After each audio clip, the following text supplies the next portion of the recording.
Welcome to the Songwriter Theory Podcast. I'm your host, Joseph Vidala, and we're going to talk about music theory, lyric writing, creative productivity, inspiration, and more. I'm super excited to have you here, so let's dive into the episode.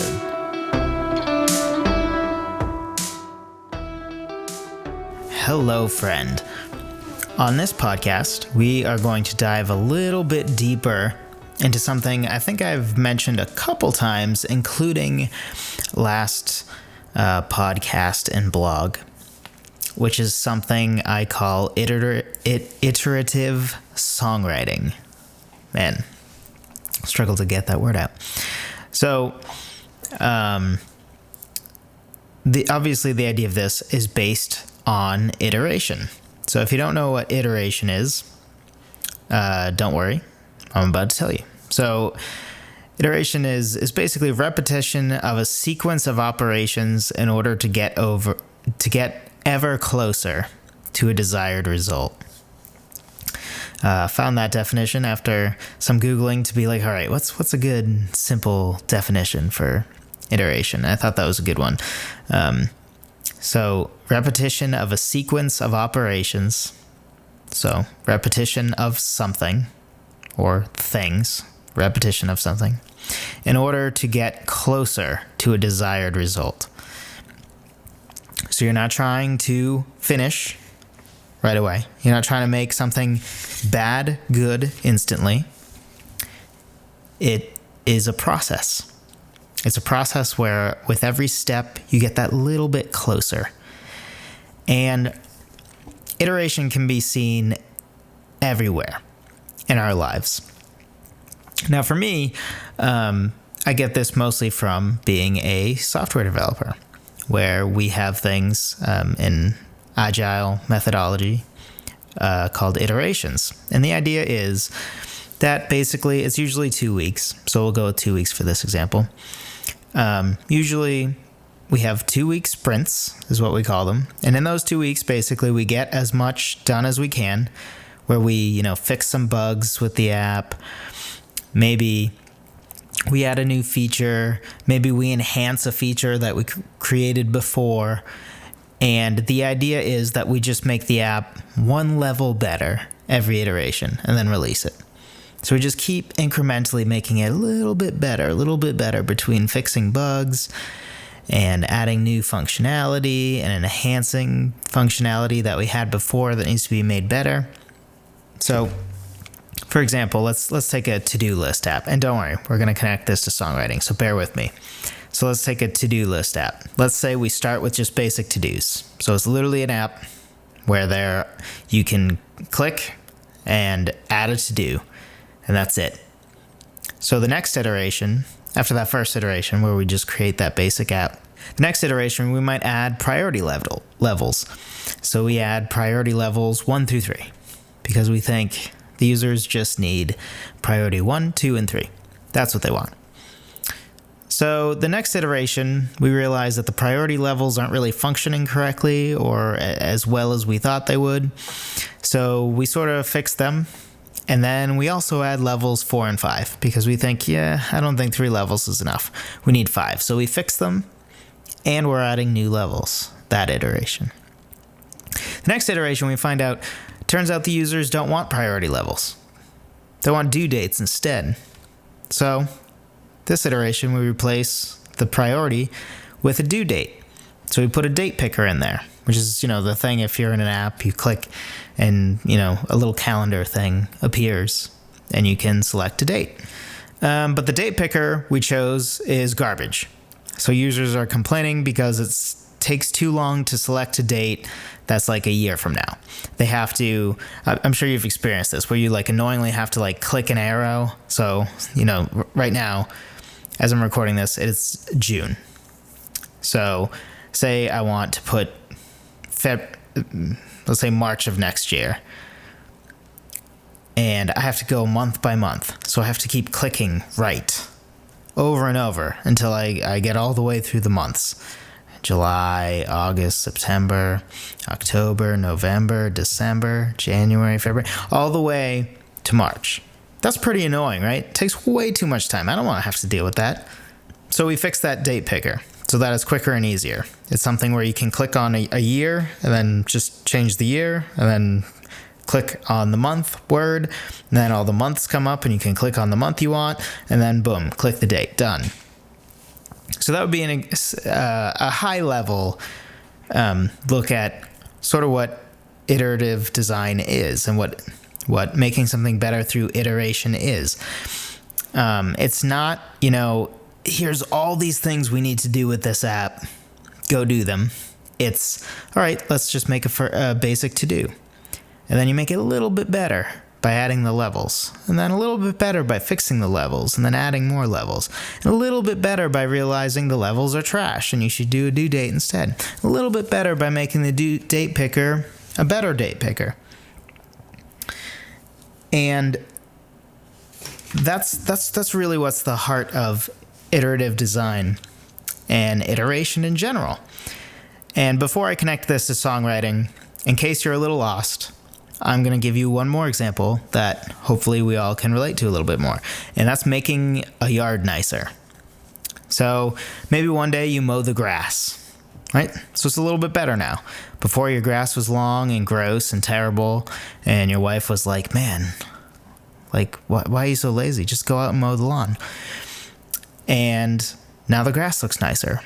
But here's the thing. You didn't weed whack, so it looks kind of terrible along the fence. So the next day you go out and do weed whacking. So now the grass is looking pretty good. But you're not done, right? That's not the only thing there is to a yard. So the next day you water the grass because the grass is looking a little brown. And then you trim the bushes because the bushes are a little out of control. They're just kind of everywhere. So now it looks even that little bit better. And then the next day you put new mulch down because now that you cut back the bushes, you saw the mulch and you're like, wow, that's really faded. Basically looks like wood chips, which is basically what it is, but I don't want it to look like that. So you go out and get some of that dark, rich-looking mulch, put that down. And then the next day you do some gardening. You cut back some plants, you plant some new ones, you want some new flowers. There's a little section where some plants had died, so you plant some new ones. And see, through this whole process, just one step at a time, you made your yard go from out of control, even the grass isn't mowed, the bushes need to be trimmed and they're everywhere, and the flower garden looks like junk, and iteratively, you day by day made the yard nicer. You didn't make it nice overnight in one day. You did it a little bit at a time. So that's what this is. And for songwriting, there's basically 3 different levels that we can look at for this iteration concept. And it's at the section level. So making a whole verse better or a chorus better. Line level, which is just, maybe gutting a line, totally changing the line. And then we can even get to a word level where there's just a word that just doesn't quite seem right to us, or it seems like it could be better. And we're going to go through a little example of what that looks like based on something I did actually very recently for a song that will be on my EP that should be coming out at the end of this year. Just to show you a little bit of what this results in and what this looks like and the power of it. And a large portion of the power of it is, say you have a section of your song that you're not happy with. So you just rewrite it all over again. Say it's 4 lines. You type a new 4 lines. That's not good either. You type a new 4 lines. That's not good either. And the reason that none of these might be good is because you're not always going to be able to just write out 4 lines and the 4 lines are great and couldn't possibly be any better. Like that's just not how it works. It's not really how anything works. So we're going to dive a little bit into showing you what this process actually looks like when it comes to writing a song. So this example we're going over is from a song that I mentioned is going to be on my EP that will come out this year. Or if things go poorly, maybe at the beginning of next year. The song is called Flightless, and it's the second verse of the song. So I've been working on this song for a while. I've had parts I really loved and have been done with for a while. But the second verse, the second chorus, because I actually changed the chorus lyrics in this song. But the second chorus just wasn't working for me. And I knew that I sort of just threw this together just so that I could have a second chorus. I knew more or less what I wanted to say, but I knew that I hadn't taken enough time to really make a good second chorus.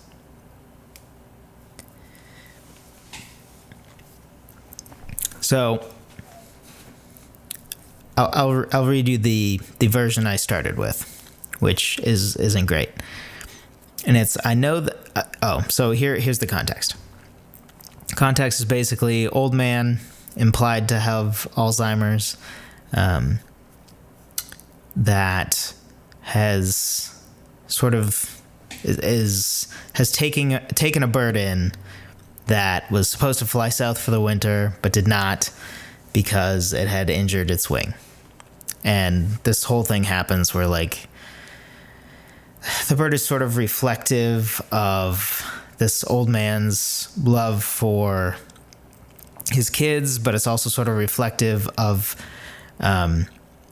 his own self and how, his current self, he's sort of implied to be in a nursing home, so he can't help himself at this point in some ways. And so there's a whole thing. But that's basically the context. There's more to it, but it's not that important to what we're talking about. So, started with this. I know the pain of a lonely heart that cheers itself with song, and I hear your melody, you think you don't belong. And I gotta be honest, I just rolled my eyes at that rhyme. I hate it. I hate it. It feels so corny. And I try to avoid corniness like the plague, which makes writing love songs fairly difficult when I do try to do them, because it's a very hard line to ride. But anyway, I'll read it again. I know the pain of a lonely heart that cheers itself with song, and I hear your melody, you think you don't belong. So I knew I hated those last two lines. I just don't like them. I think they're corny, and I don't like them. And they're not really getting across the point I want to get across. I kind of want to move the song forward a little bit more in this chorus. So I start out by changing those last two lines, just totally changing them. So the next version, the next iteration of it was, I know the pain of a lonely heart that cheers itself with song. So that's the same. Because I like that part. And, it's not perfect, but I like it. He's sort of reflecting himself in the bird. That he is also, the pain of a lonely heart that has to cheer himself because there's nobody else to do it for him or whatever. And so anyway, so the new part is, I know how hard it is to always stay so strong. I don't love this either. I like where the message is going compared to, and I hear your melody, you think you don't belong, which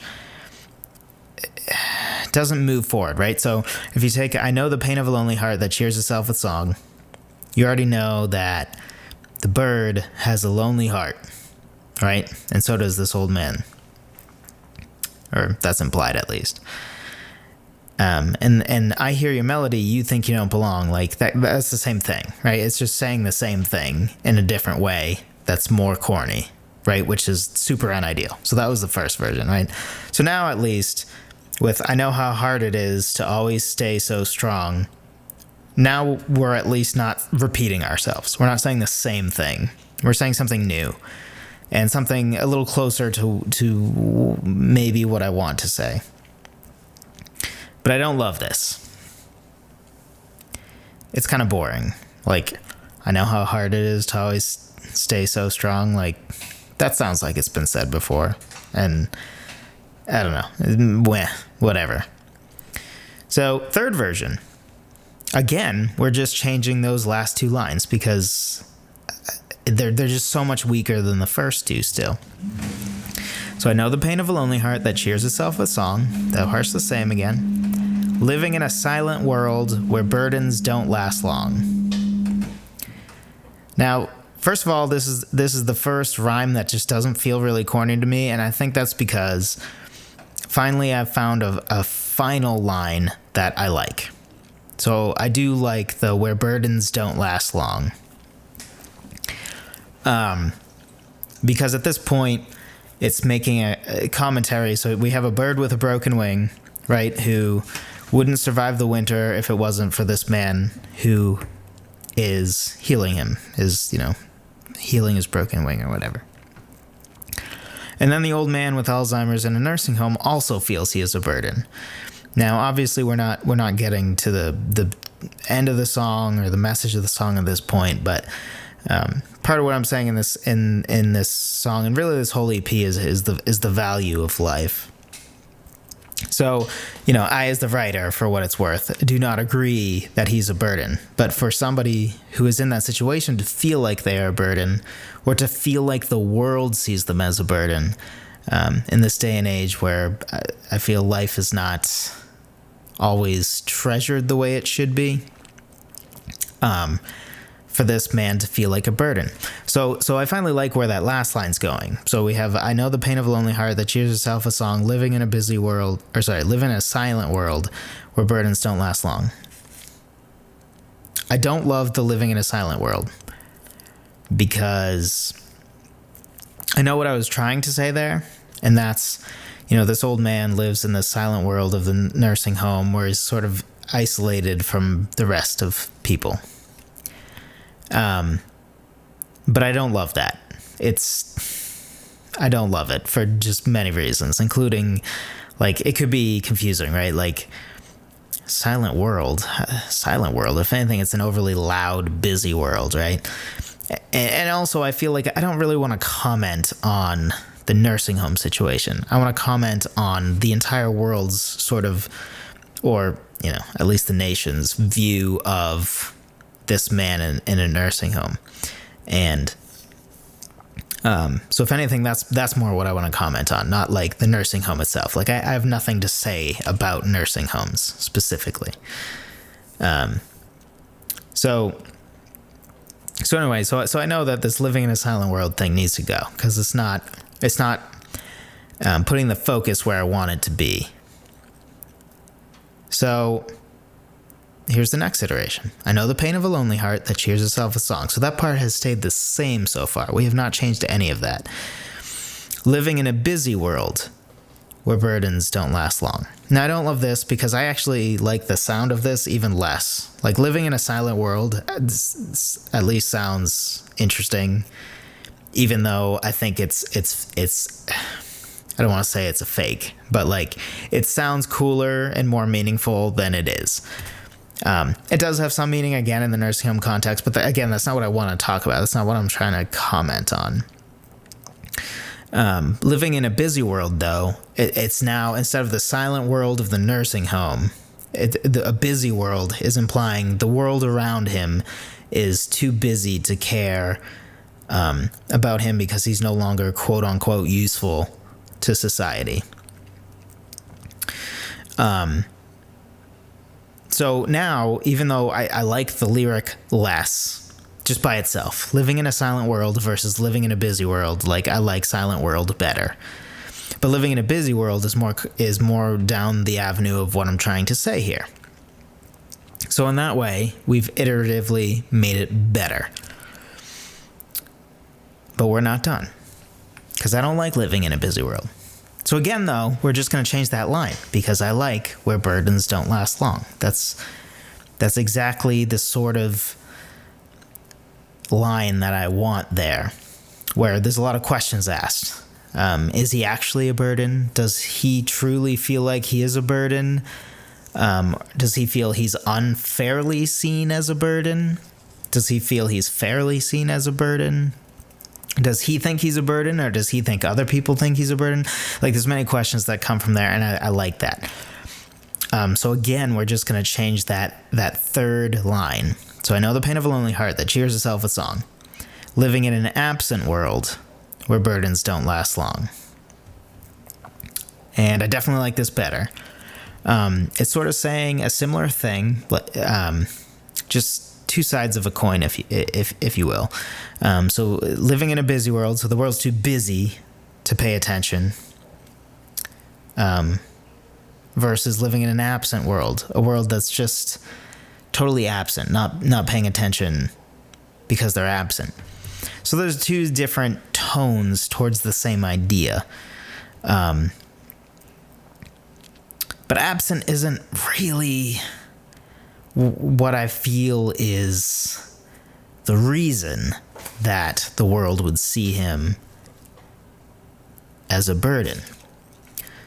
So we're going to change that line again in this next iteration. I know the pain of a lonely heart that cheers itself with song, living in a restless world where burdens don't last long. So first of all, I like the word restless. And I could be wrong, but I think that with busy, I did like a synonym search because I'm like, okay, let me find similar words to busy that have like different connotations. And I think I got some of these other ones. I'm not totally sure on that, but so now we have this restless world. And this I really like because the world is just so restless, to sort of do their own thing and live their own life. And they're too busy doing them to worry about, again, quote unquote, burdens like this old man and the bird. So I finally have that third line that I really like. But now it's not perfect. So we have, I know the pain of which I'm not saying that even the final product's perfect, but so now we have, I know the pain of a lonely heart that cheers itself with song. That part hasn't changed yet. Living in a restless world where burdens don't last long. So now, at this point is when I looked at, I know the pain of a lonely heart. And I'm like, pain isn't exactly what I want to say here. I don't disagree with it. It's not wrong, but it's not exactly what I'm trying to say. So I'm like, okay, what is that feeling? Pain is sort of vague, right? Like pain is it a searing pain? Is it a subtle pain? Like there's so many different pains. And I wanted a word that evokes a little bit more. So I came up with, I know the grief of a lonely heart that cheers itself with song. So I just changed that one word. I know the grief of a lonely heart. And I thought, well, that seems just a little overdramatic. And it makes me think of Charlie Brown too much. So I don't want that. So again, we're just going to change a single word again. Everything else is the same. I know the ache of a lonely heart that cheers itself with song, living in a restless world where burdens don't last long. And now we're getting somewhere. I really like this. The ache of a lonely heart. And I feel like as somebody who has spent time feeling lonely for different reasons. Pain is true, but ache really gets at the heart, for me at least, of what loneliness feels like. This aching. It's not quite pain. It is pain, but it's sort of it's an ache. I don't know. Like it's hard to describe, but for me that evokes exactly that feeling, or at least how I have that feeling. So now we're at, I know the ache of a lonely heart that cheers itself with song, living in a restless world where burdens don't last long. And now the final version, which is the current version, is one more change away. And that's that I don't love living in a restless world. Living in, I mean, it's true, but I don't love that. I feel like we can do a little more with that. So I know the ache of a lonely heart that cheers itself with song, clinging to a restless world where burdens don't last long. Because this to me evokes the idea that before, right? So let's take it before. I know the ache of a lonely heart that cheers itself with song, living in a restless world where burdens don't last long. At this point, you're living in the world where burdens don't last long. And how the old man or the bird feels about this world is not really said, right? They're living in the world, but are they bitter against the world? Do they love the world? Do they want to stay with the world? Do they want to be relieved from being with the world? Living in a restless world doesn't really answer that question. But when we say clinging to a restless world, that gives a whole new level here. So now I know the ache of a lonely heart that cheers itself with song, because he himself has had this ache, or has this ache of a lonely heart, clinging to a restless world where burdens don't last long. So now you see that, the old man saying he can relate to clinging on to this world that's just too restless to come back and help, or to spend time. But you're clinging to it. You want them. You want the world to pay attention to you. You haven't given up. You don't want to be left alone. You want to be able to keep up. And you want for people, or for the world in general, to care and to not go on without you. But they're restless. They're restless, so they're trying to go on without you. And you're desperately clinging behind. So now, I'm finally saying what it is I want to say. And to be honest, part of what I wanted to say with this, I was discovering as I was doing this iterative change. So now that we've gone through these 10 or so versions, let's say where we started and where we ended. So we started with, I know the pain of a lonely heart that cheers itself with song, and I hear your melody, you think you don't belong. Which is fine, I guess. I don't even want to call it fine, but it's fine, I guess. I know the pain of a lonely heart that cheers itself with song, and I hear your melody, you think you don't belong. I hate that it's repeating itself, basically the last two lines, just double down on what the first two are saying, but in a more corny way. I know the pain of a lonely heart that cheers itself with song, and I hear your melody, you think you don't belong. The final version is, I know the ache of a lonely heart that cheers itself with song, clinging to a restless world where burdens don't last long. World's better. World's better. Just, again, I'll say it again. I really hate the first version for multiple reasons, including the fact that I can hear my own laziness when I first wrote it with the, and I hear your melody, you think you don't belong. It just drives me crazy. But I really love, I know the ache of a lonely heart that cheers itself with song, clinging to a restless world where burdens don't last long. Because it's saying so much in those 4 lines. Like, the first version really just says 2 lines worth of material. I know the pain of a lonely heart that cheers itself with song. Literally all, I hear your melody, you think you don't belong. Literally all that's saying is, yep, I can relate to your loneliness. That's literally all that's saying. In those 4 lines, that's all that's saying. I know the ache of a lonely heart that cheers itself with song, clinging to a restless world where burdens don't last long, says so much more. Says so much more. Beyond just the ache of a lonely heart versus pain of a lonely heart, which is much more of a just specific, I guess. Beyond that, now we know their attitude towards the world. And the world's attitude towards them, and why it is they're lonely. Why is it they're lonely? Because there's a restless world trying to move on without them, and they're clinging to it. They don't want it to go. And what kind of world is it? It's a world where burdens don't last long. So it comments on what they feel the world sees them as. Because it's clinging to a restless world. And in that world is where burdens don't last long. And you could even say that based on the fact that they're clinging to a restless world, they haven't given up. They don't really think that they're just burdens. They might be starting to believe it because of how the world's treating them, but they don't really believe that. So they just have a maybe slightly defeatist look of understanding that that's how the world sees them. So I hope that this little deep dive into the actual process that I went through to sort of iteratively, man, I'm having a hard time with that word today.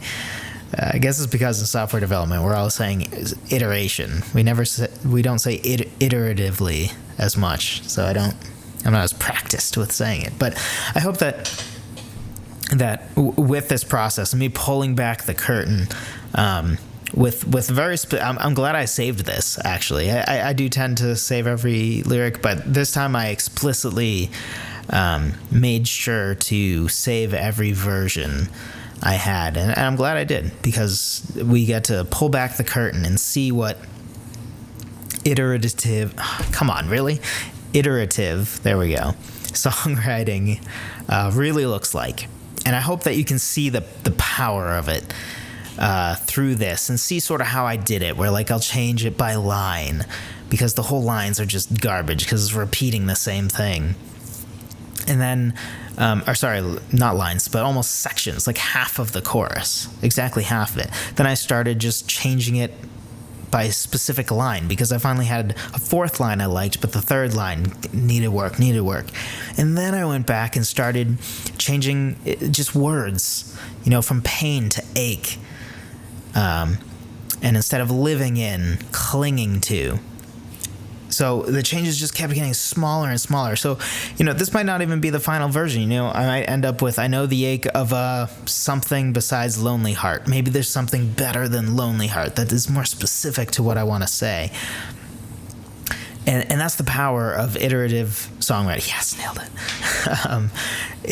Is all the small victories. And these small victories really add up. And if you can learn to take, just be happy with those small victories will add up and create a great lyric. Because, again, and I'll leave you with this. I know this podcast has gone a little long. Hopefully it was really useful to you. I'll leave you with this, the before and after, through all this iteration. I know the pain of a lonely heart that cheers itself with song, and I hear your melody. You think you don't belong. And then the final version, well, so far, the current version. I know the ache of a lonely heart that cheers itself with song, clinging to a restless world where burdens don't last long. Much better. Thanks for listening to the Songwriter Theory Podcast. Be sure to subscribe and tell a friend. If you want to jumpstart your songwriting, be sure to download my free guide on 10 proven ways to start writing a song at songwritertheory.com/free guide.